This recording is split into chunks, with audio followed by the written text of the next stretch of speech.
उद्देश्य। इस पाठ के अंत में आप निम्नलिखित सीखने में सक्षम हो जाएंगे। विभिन्न तरीकों की व्याख्या करने में जिसके तहत बहुराष्ट्रीय कंपनियां अन्य देशों में स्थापित होती हैं या नियंत्रण उत्पादन करती हैं। विदेशी व्यापार का वर्णन करने में यह चर्चा करने में कि विदेश व्यापार किस प्रकार विभिन्न देशों के बाजारों का एकीकृत करता है। व्यापार अवरोधकों को सूचीबद्ध करने में यह समझाने में कि सरकार व्यापार अवरोधकों का उपयोग क्यों करती है। विशेष आर्थिक क्षेत्र को परिभाषित करने में सरकार के विशेष आर्थिक क्षेत्र को स्थापित करने के कारणों पर चर्चा करने में भारत में वैश्वीकरण के प्रभाव की व्याख्या करने में अंतर्देशीय उत्पादन। 20वीं सदी के मध्य तक उत्पादन मुख्यतरू देशों की सीमाओं के अंदर ही सीमित था। भारत जैसे उपनिवेशों से कच्चा माल एवं खाद्य पदार्थ निर्यात होते थे और तैयार वस्तुओं का आयात होता था। व्यापार ही दूरस्थ देशों को आपस में जोड़ने का मुख्य जरिया माना जाता था। यह सब बहुराष्ट्रीय कंपनियां कही जाने वाली बड़ी कंपनियों के उभरने से पहले होता था। एक बहुराष्ट्रीय कंपनियां वे हैं जिनकी एक से अधिक देशों में शाखाएं अथवा उत्पादन इकाइयां होती हैं। बहुराष्ट्रीय कंपनियां उन क्षेत्रों में अपने कारखाने और कार्यालय स्थापित करती हैं जहां सस्ता श्रम, कच्चा माल और अन्य संसाधन आसानी से उपलब्ध होते हैं। यह उत्पादन लागत को कम करता है और लाभ को बढ़ाता है। बहुराष्ट्रीय कंपनियां भारत की कुछ स्थानीय कंपनियों के साथ संयुक्त रूप से उत्पादन करके भारतीय अर्थव्यवस्था में एक महत्वपूर्ण भूमिका निभाती है। उदाहरण के लिए, बहुराष्ट्रीय कंपनियों अतिरिक्त निवेश के लिए धन प्रदान कर सकती है, जैसे कि तीव्र उत्पादन के लिए मशीनें खरीदने हेतु। बहुराष्ट्रीय कंपनियां विभिन्न देशों के बीच तीव्र एकीकरण या परस्पर संबंध स्थापित करने की प्रक्रिया में एक अति महत्वपूर्ण भूमिका निभा रही है। विगत कुछ दशकों की तुलना में विश्व के अधिकांश भाग एक दूसरे के अपेक्षाकृत अधिक संपर्क में आए हैं। विश्व भर के उत्पादन को एक दूसरे से जोड़ना। एमएनसी यानी बहुराष्ट्रीय कंपनियां किसी भी स्थान पर उत्पादन इकाई स्थापित करने से पहले 4 प्रमुख मापदंडों पर ध्यान देती है। कारखाने या कंपनी बाजारों के नजदीक हो, कुशल और अकुशल श्रम कम लागत पर उपलब्ध हो, उत्पादन के अन्य कारकों की उपलब्धता सुनिश्चित हो। उदाहरण के लिए, अवसंरचना। स्थानीय सरकार की नीतियां उनके हित में हों। उपरोक्त परिस्थितियों को सुनिश्चित करने के बाद ही बहुराष्ट्रीय कंपनियां विभिन्न देशों में उत्पादन के लिए कारखानों और कार्यालयों को स्थापित करती हैं। चूंकि ये बहुराष्ट्रीय कंपनियां विदेशी राष्ट्र में कारखाने स्थापित कर रही होती हैं, इसलिए भूमि, भवन निर्माण और मशीनरी आदि खरीदने के लिए किए गए निवेश को विदेशी निवेश कहा जाता है। कभी-कभी बहुराष्ट्रीय कंपनियां इन देशों की कुछ स्थानीय कंपनियों के साथ संयुक्त रूप से उत्पादन करती हैं, जिससे स्थानीय कंपनी को दोहरा लाभ होता है। बहुराष्ट्रीय कंपनियां अतिरिक्त निवेश के लिए धन प्रदान कर सकती हैं, जैसे कि तीव्र उत्पादन के लिए मशीनें खरीदने के लिए। बहुराष्ट्रीय कंपनियां उत्पादन की नवीनतम प्रौद्योगिकी अपने साथ ला सकती हैं। बहुराष्ट्रीय कंपनियां अपने उत्पादन कार्य का विस्तार कर रही हैं और दुनिया भर के विभिन्न देशों में स्थानीय उत्पादकों के साथ पारस्परिक संबंध स्थापित कर रही हैं। बहुराष्ट्रीय कंपनियां स्थानीय कंपनियों के साथ साझेदारी स्थापित कर रही हैं। बहुराष्ट्रीय कंपनियां कच्चे माल या सामान की आपूर्ति के लिए स्थानीय कंपनियों का उपयोग कर रही हैं। भारत में वैश्वीकरण का सकारात्मक प्रभाव। भारत में वैश्वीकरण के प्रभाव आश्चर्यजनक रहे हैं। वैश्वीकरण के कारण उत्पन्न उत्पादकों के बीच बृहत्तर प्रतिस्पर्धा उपभोक्ताओं के लिए एक बड़ा लाभ है, क्योंकि अब उनके समक्ष अधिक विकल्प हैं। उपभोक्ता अब अनेक उत्पादों की उच्च गुणवत्ता और कम कीमत का लाभ उठा रहे हैं। वैश्वीकरण के कारण कई बहुराष्ट्रीय कंपनियों ने भारत में अपने निवेश में वृद्धि की है। इसका अर्थ यह है कि हजारों लोगों को अत्यधिक भुगतान वाली नौकरियां मिल रही हैं और वे पहले की तुलना में उच्चतर जीवन स्तरों का आनंद उठा रहे हैं।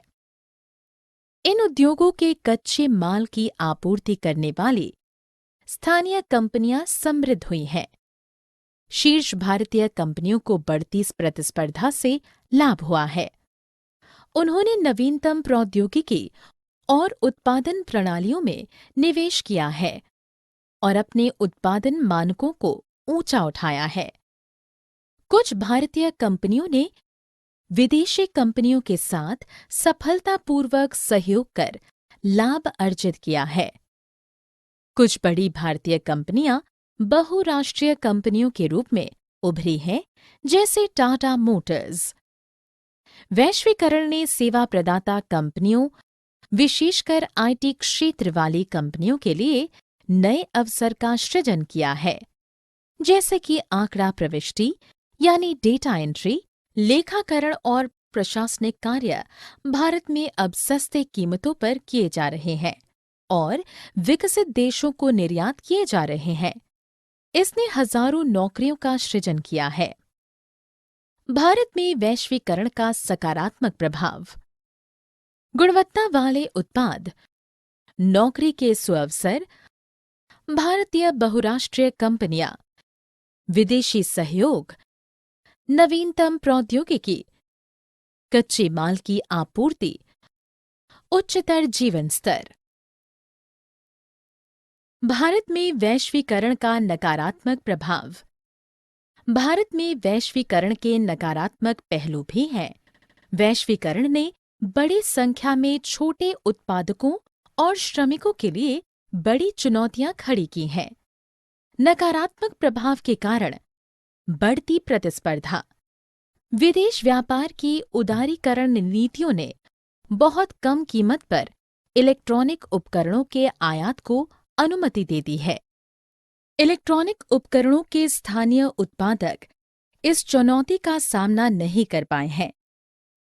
बहुराष्ट्रीय कंपनियों ने सस्ती कीमतों पर गुणवत्ता वाले उत्पादों से बाजार को भर दिया है। स्थानीय उत्पादक इन कीमतों पर प्रतिस्पर्धा करने में सक्षम नहीं हैं और उन्हें कठिनाइयों का सामना करना पड़ रहा है, क्योंकि उनके उत्पादों के लिए कोई बाजार नहीं बचा है। अनिश्चित रोजगार। विश्व बाजार में प्रतिस्पर्धा करने के लिए निर्यातक श्रम लागतों में कटौती करने का प्रयत्न करती है। श्रमिकों को लाभ का उचित हिस्सा नहीं दिया जाता है, क्योंकि निर्माता सदैव सस्ते श्रम की तलाश में रहते हैं। वैश्वीकरण का नकारात्मक प्रभाव। छोटे उत्पादों को कठिनाइयों का सामना करना पड़ रहा है। कम मजदूरी, अनिश्चित रोजगार। वैश्वीकरण क्या है? आर्थिक धरातल पर विभिन्न देशों के बीच तीव्र एकीकरण या परस्पर संबंध की प्रक्रिया ही वैश्वीकरण है। दूसरे शब्दों में, वैश्वीकरण का अर्थ है विश्व अर्थव्यवस्था के साथ अपनी अर्थव्यवस्था को एकीकृत करना। इसलिए वैश्वीकरण देशों के बीच परस्पर संबंध स्थापित करना है। आइए देखते हैं कि देश कैसे एकीकृत होते हैं। बहुराष्ट्रीय कंपनियां अपने आधार का विस्तार कर रही हैं और अन्य देशों में जहां श्रम सस्ता है, वहां कारखानों या कार्यालयों को स्थापित कर रही हैं। इसमें अत्यधिक विदेशी निवेश सम्मिलित होता है और नवीनतम प्रौद्योगिकी का आदान प्रदान होता है। वैश्वीकरण के कारण देशों के बीच लोगों के आवागमन में वृद्धि होती है। देशों के बीच विदेशी व्यापार में भी तेजी से वृद्धि हुई है। अधिकांश बहुराष्ट्रीय कंपनियों के क्रियाकलापों में वस्तुओं और सेवाओं का व्यापार शामिल होता है। विदेश व्यापार और बाजारों का एकीकरण। लंबे समय से विदेश व्यापार विभिन्न देशों को आपस में जोड़ने का मुख्य माध्यम रहा है।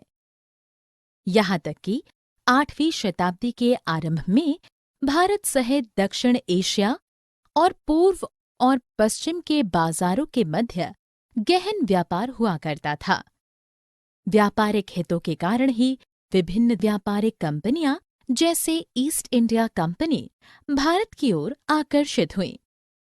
विदेश व्यापार के लाभ अत्यधिक थे।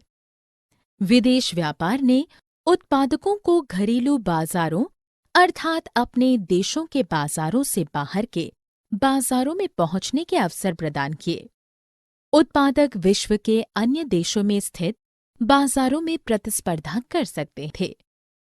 विदेश व्यापार का विस्तार करने से खरीदारों के समक्ष उन वस्तुओं के अन्य विकल्पों का विस्तार हुआ जिनका उत्पादन घरेलू रूप से होता था। इस प्रकार विदेशी व्यापार और बाजारों के एकीकरण के कारण वस्तुओं का एक बाजार से दूसरे बाजार में आवागमन होता है। बाजारों में वस्तुओं के विकल्प बढ़ जाते हैं। दो बाजारों, जहां इसे उत्पादित किया जाता है और जहां इसे बेचा जाता है, में एक ही वस्तु का मूल्य एक समान होने लगता है। दो देशों के उत्पादक एक दूसरे से हजारों मील दूर होकर भी एक दूसरे से प्रतिस्पर्धा कर सकते हैं। विश्व व्यापार संगठन। विश्व व्यापार संगठन यानी WTO एक अंतर्राष्ट्रीय निकाय है जिसका ध्येय अंतर्राष्ट्रीय व्यापार को उदार बनाना है। इसे विकसित देशों की पहल पर शुरू किया गया था। विश्व व्यापार संगठन अंतर्राष्ट्रीय व्यापार से संबंधित नियमों को निर्धारित करता है। यह देखता है सदस्य देश इन नियमों का पालन करें और विश्व के 165 देश वर्तमान में विश्व व्यापार संगठन 2016 के सदस्य हैं। ये जिनेवा, स्विट्जरलैंड में स्थित है।